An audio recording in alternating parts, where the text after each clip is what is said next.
Coding আমরা নিজেরা করবো, কিন্তু টিপিং করে যে সব এটা টিপিং যাবে। এখানে যত রকম আছে, এই টেম্পারেচার গেজ আছে, তারপর এখানে আপনার মানে এখানে এটা একটা আছে ওয়াইন্ডিং টেম্পারেচার, ভাবে একটা অয়েল টেম্পারেচার, দুটো টেম্পারেচার আছে।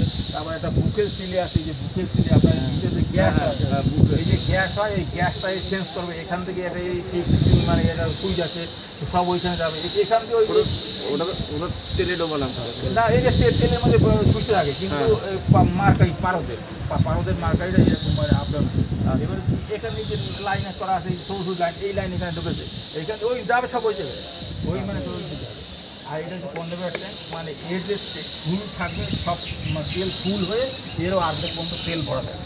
আর এখান থেকে এই যে পাইপ সব তেল ভরা থাকে, এইখান থেকে মায়ের মাধ্যমে গিয়ে ওই তেল ঢুকে এই কোনো থাকে। এখানে অয়েল গেজ আছে, অয়েল গেজ থেকে দেখে কত অয়েল নামলো কি নাম, আর বাতাস ওই যে বেদার বেদারের মধ্যে থাকবে সিলিকার জেল, মানে ওটা দিলে আপনার মানে আর্দ্রতা থাকে সেটা শুধু এটা খুলতে হয় না, সব ওয়ান ইয়ার দেখতে পারেন। এইগুলো